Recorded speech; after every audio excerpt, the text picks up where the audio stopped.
자, 이제 형수법에 대한 설명을 드릴 건데, 형수법은 저랑 이런 표시를 많이 할게요. 이런 뭐 필기할 필요 없어요. 제가 필기할 거는 책에 다 써놨습니다. 필기할 필요 없고, 중간에 보시면 형사소송은 두 개의 큰 절차로 갈라져요. 쓰지 마세요. 쓰지 마. 쓰지 마. 뭘 자꾸 써. 쓰지 마. 쓸 필요도 없어. 쓸 필요도 없어. 그냥 나만 들으면 돼. 오늘 옷도 귀엽게 입고 왔잖아. 그제? 자, 중간에 공소제기라고 돼 있고, 공소제기 전 단계를 뭐라 부르냐면 수사라고 불러. 수사라고 부르고, 공소제기 뒤에 단계를 공판이라고 불러. 그래서 시간의 흐름대로 쭉 가는 거야. 시간의 흐름대로. 자, 수사를 하기 전에 수사를 시작하는 게 수사의 개시라고 하는데, 수사의 개시 전의 단계를 뭐라 부르냐면 내사라 불러. 그러니까 형사소송법은 내사부터 시작해서 수사를 거쳐가지고 재판을 해요. 재판을 해요. 공판은 뭐의 약자냐면 공개재판의 약자. 저는 한번 물어볼까? 공판 절차는 공개 절차일까요? 비공개 절차일까요?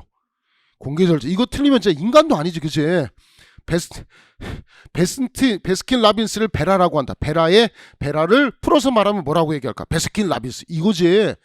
이게 이런 거 왜 올라가지 말라고. 공판 절차가 이게 공개 재판의 약자라는 거 알면 되는 것이지. 공판 절차, 공개 절차, 공판 절차, 공개 이렇게 외우고 있으면 이게 비용신 되는 거예요, 진짜. 밑도 끝도 없는 거죠. 그렇게 하는 게 아니고 그냥 공판 절차가 뭐의 약자다? 공개 재판의 약자다. 그럼 당연히 공판 절차는 뭐다? 공개 절차구나. 또 하나 시험 나오는 건 공판 준비 절차라고 돼 있어. 학생도 공판 준비 절차 그러니까 새로운 거네. 공판이 뭐의 약자예요? 공개 재판 준비 절차죠. 따라서 공판 준비 절차도 무슨 절차예요? 공개 절차예요. 이게 시험 문제라니까. 이거를 학생들 외워요. 공판 준비 절차 공개, 공판 준비 절차 공개, 공판 준비 절차 공개, 공판 준비 절차 공개. 싸웠다. 공판 준비 절차 뭐지? 진짜 공부 그런 식으로 하면 안 돼. 앞잡다거나 그런 거 하지 마시고 딱 공판 준비 절차가 뭐의 약자다? 공개 재판. 이게 약자만 알면 우리 뭐 할 수 있어요? 이게 무슨 절차다? 공개 절차다. 이런 너무 당연한 건데 학원 가는 이걸 두 문자 따서 외워. 그거 멍청한 거 진짜. 절대 그렇게 하지 마시고, 그런 게 하지 마시고 철저하게 형사소송법은 절차법이에요. 절차법이기 때문에 법을 만들 때는 이유가 있는 거예요. 그러니까 이유에 따라서 철저히 푸시면 되는 거고, 이 재판을 통해서 이제 재판의 유죄가 확정되겠죠. 우리나라 몇 심제인지 배웠습니까? 1심, 2심, 3심제인 줄 알죠? 1심 진행되고 2심하고 3심 대법원에서 확정이 되는 거예요. 되면 그다음 뭐를 하냐면 집행이라는 걸 해요. 집행이라고 해서 교도소 쳐놓고, 사형 같은 경우는 몸에서 이제 사형 집행을 하는데 실제로 요새 사형 집행을 안 하고 있죠. 이거 집행하는 거예요. 그러니까 이런 절차를 쭉 이어서 배우는 거예요. 이 절차를. 조금 더 디테일하게 보면 내사 단계에서 이제 뭐 고소 고발 이런 거 배우거든요. 아마 들어는 봤을 거예요. 고소 고발. 시험 문제 고소에서 이제 한 문제가 이제 나올 거고. 그다음에 이제 수사를 시작하면, 지금 아직 시작한 거 아니에요. 수사하게 되면 상대방의 동의를 받아서 하는 임의 수사라는 게 하나가 있고요. 상대방의 동의 없이 시작할 수 있는 강제 수사라는 게 있어요. 이렇게. 그러니까 하루에 16번 강의, 16일 강의하니까 20문제 나오니까 보강 9시간 있으니까 18번 강의한다 생각하면 하루에 몇 문제씩 나온다고 생각하시면 되지만 하루에 한 문제씩 나와요. 물론 두 문제 나오는 날도 있겠지. 이제 대부분 머릿속에 하루에 몇 문제 나온다고 생각하면 되냐면 한 문제씩 나온다라고 생각하면 돼.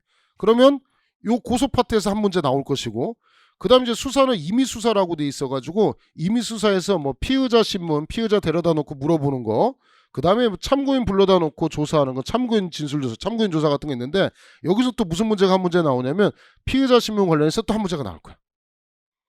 그 다음에 이제 강제수사는 사람에 대해서 하는 강제수사가 있을 것이고, 대인적 강제수사가 있을 것이고, 그 다음에 물건에 대해서 하는 강제수사, 이렇게 돼 있어. 이렇게. 그래서 대인적 강제수사도 뭐가 있냐면 사람에 대해서 체포도 하고 뭐도 하는 거냐면 구속도 하죠. 그죠? 그러면 체포는 짧은 시간, 주로 48시간이라 얘기는 하는데 짧은 시간 체포하는 건데, 체포하는 방법 여러 가지 있어. 뭐 영장체포, 긴급체포, 현행체포 나중에 있는데, 어쨌든 체포해서 또 한 문제 나와요. 이게 수업 들으면서 하루에 한 문제씩 체크하고 가면 돼. 근데 구속 관련해서는 구속하는 경우 한 문제 나올 때도 있고 두 문제 나올 때도 있고. 그럼 이때는 한 두 문제 나오는 판례고, 나오는 생점이고. 그 다음에 이제 물건에 대해서 하는 거는 이제 뭐가 있냐면 압수수색이 있어. 원래 압수수색의 비중은 한 문제 정도밖에 원래 안 났어, 실제로. 근데 지금은 압수수색이 되게 중요해. 왜냐면 우리 옛날에 생각할 때 압수수색 같은 거 보면 살인사건 사용된 칼, 거기서 나온 지문, 이런 것만 압수수색하니까 옛날에 나올 게 나와봤자 그까짓 게 별로 어렵지 않았거든. 근데 요새는 증거가 다 어딨냐? 컴퓨터에 있어. 19년도 1차, 2차에 나온 거 뭐 나온 줄 아세요? 우리 보면 컴퓨터 보면 네이버 같은 경우 그 우리 원격지라고 해서 엔드라이브 아니야? 엔드라이브 알아요? 어떻게 알아? 그런 거 알아? 알지. 그러면 엔드라이브에 저장한 게 압수수색할 수 있냐? 이게 시험 나왔어. 이게. 이런 게 시험 나와. 엔드라이브도 뭐 할 수 있다? 압수수색할 수 있다 없다? 있다. 이게 시험 나오는 거야. 더 나아가서 궁금한 게 뭐냐면 답지문은 뭐였냐면 자 원격지가 외국에 있어. 그러니까 뭐냐면 피의자가 엔드라이브에서 저장한 게 아니고 얘가 뭘 쓰냐면 지메일. 구글은 아세요? 구글 알죠? 구글은 지메일 알죠? 그 서버가 어디 있는 거야? 외국 서버에 있잖아. 그럼 외국 서버에 있는 것도 압수수색할 수 있냐 없냐? 이게 시험 문제 나왔어. 연달아서 이런 거 나와. 할 수 있다 없다? 있다라는 거야. 그러니까 우리나라 원격지에 엔드라이브 저장한 것도 압수수색할 수 있지만 우리나라뿐만 아니라 원격지 미국의 서버에다가 저장한 것도 압수수색할 수 있다 없다? 있다. 이런 거 물어봐. 이런 거. 그러니까 굉장히 여기서 원래는 압수수색이 한 문제 정도 나오는 파트거든. 이거 어려워 생각보다. 여기서 지금 18년도 19년도 몇 개씩 냈냐면 3개씩 냈어 막.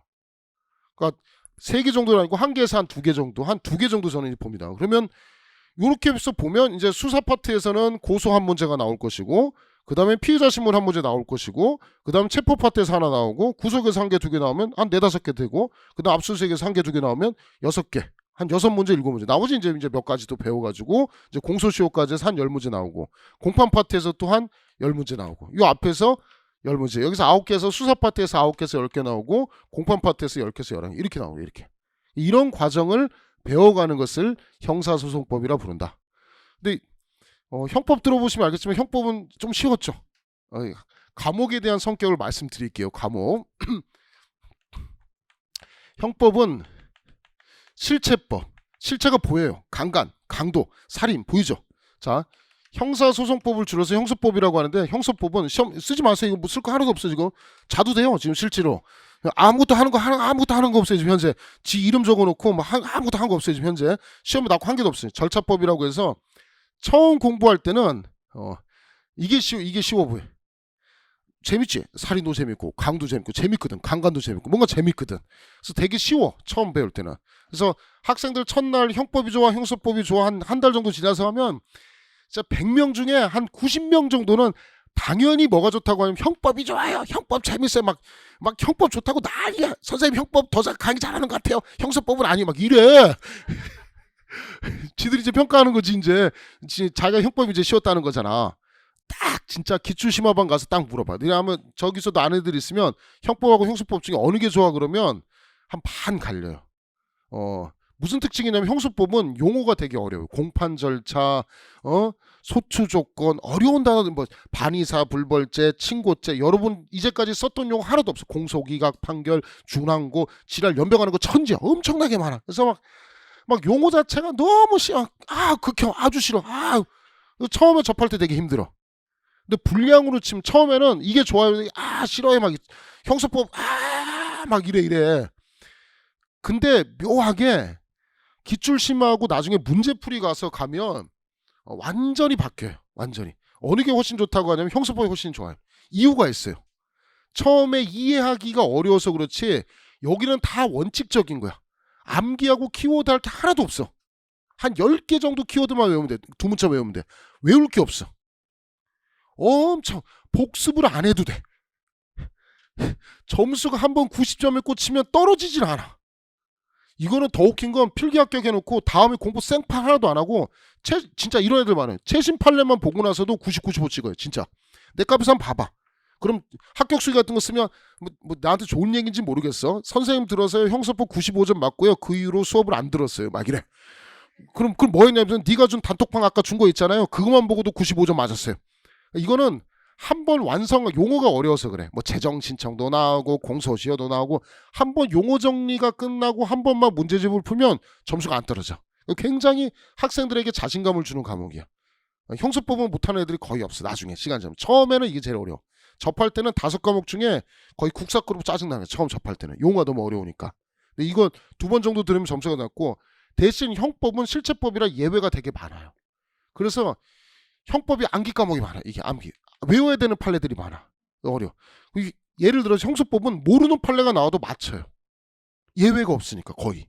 그냥 여러분 상식대로 생각하면 맞춰요.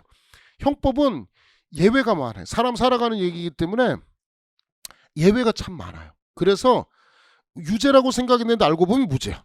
무죄라고 생각했는데 알고 보면 유죄. 이런 게 많아. 그리고 불량적으로 많아서 나중에는 이제 여러분이 어느 쪽에 더 이제 좋아하게 되냐면 진짜로 진짜 거짓말 아니고 지금은 한 달 동안 내가 백날 한번 물어볼게. 한 달 해놓고 나서 형법이 좋아요, 형사법이 좋아요 그러면 진짜 90% 형법이에요.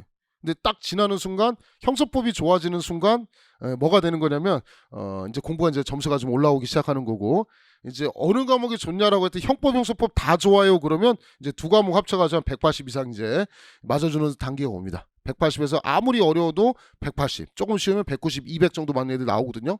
제가 이제 그를 이 6개월이라는 절차를 통해서 기본 강의 2달, 그다음에 기출심화 2달, 문제풀이 2달, 이 과정을 통해서 니들을 만들어야 돼. 내가 합쳐서 두 과목 합쳐서 180점 이상을 만들 거니까 걱정하지 마시고 시간을 또 제가 많이 투자하는 스타일이 아니에요. 여러분하고 같이 문제 풀고 수업 들고 문제 풀고 문제도 뭐 아마 실강 애들은 복태도 주고 이것저것 많이 하잖아. 계속 테스트하고 해가지고 끌어올리니까 여러분은 뭐만 하시면 되냐면 책상에 앉아만 있으면 돼. 그리고 17일날 나오라 그러면 네 알겠습니다 나오면 돼. 24일날 나오라 그러면 네 알겠습니다 나오면 돼. 안 나오면 뒤지는 거야.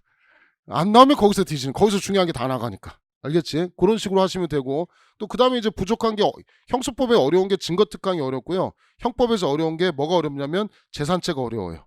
또 형소법에 또 뭐가 어렵냐면 상소가 어려워요.